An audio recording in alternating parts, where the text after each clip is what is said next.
According to Deutsche Bank's chief economist, Europe is extremely sick and urgently needs 150 billion euros to avoid collapse. But the real concern is that the bank itself is full of toxic money.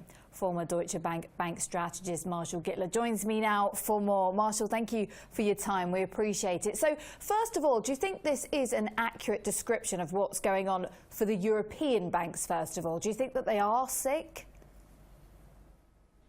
Oh yes, there clearly are a lot of problems centering in Italy, where there's tremendous amount of non-performing loans, and it's under current circumstances, it would be very difficult for them to deal with these non-performing loans. And Europe is a bank-based credit system. Banks are the financial arteries of Europe. Without the banking system, the arteries are clogged up and money doesn't circulate. So without the banking system, there's no growth and a very serious problem. But what is the solution to this? Well, I think basically the governments are going to have to pony up the money. The Italian government is going to have to inject funds into the banks. Otherwise, there will just be a disaster in Italy, and Italy is just too big. Okay, a Greek banking system. The Greek banking system has been recapitalized 3 times to no avail, but that doesn't have systemic implications for the Eurozone. If the Italian banking system goes bust, though, then we've got big problems that can't be avoided. So I think the government will just have to pay up. Okay, well, let's talk about bigger problems and too big to fail, and talk about Deutsche Bank itself, because there's a lot of concern surrounding this bank and just how toxic these loans are, and talk of these cocoa bonds as well. What is the situation? How worried should we be? Because, as I say, Italy's one concern, Deutsche Bank is quite another. Well, it depends on who you talk to. I mean, the market clearly thinks Deutsche Bank has a lot of problems. The company's market capitalization now is about the same size as Snapchat, an instant messaging service that made $59 million last year.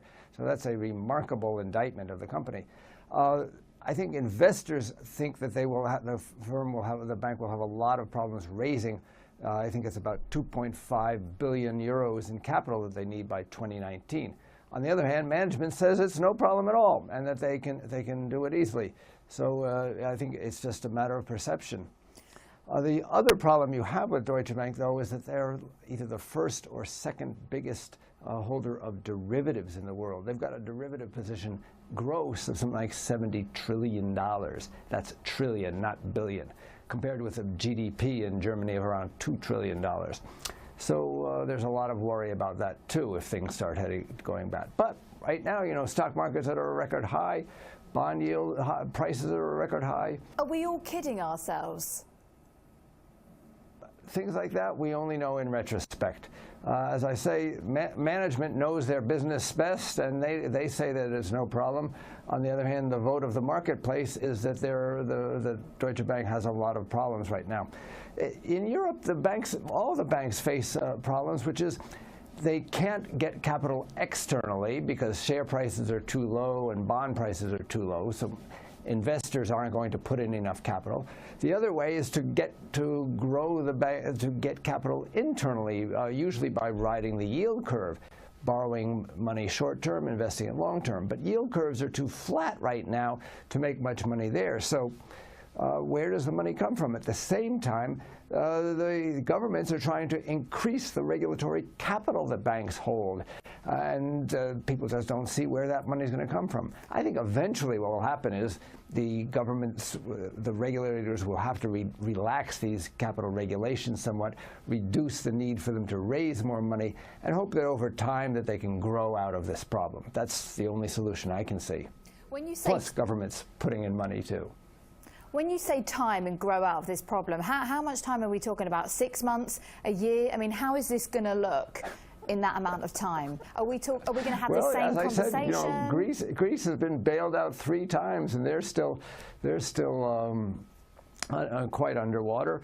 Nobody really knows. It depends on how long it's going to take. The Brexit problem, this is why Brexit has actually given a big hit to the banks. You might think, what's the connection between Italian banks and Britain leaving the EU? It's because of Brexit, interest rates within the EU will remain lower for longer, and the negative interest rates will remain in place for longer than they would have otherwise, and that's going to eat into banks' ability to raise money. I think we're talking years and years here. This is not a problem, even in the best of circumstances, that's going to go away in months. I would say at least 5 more years, if not longer.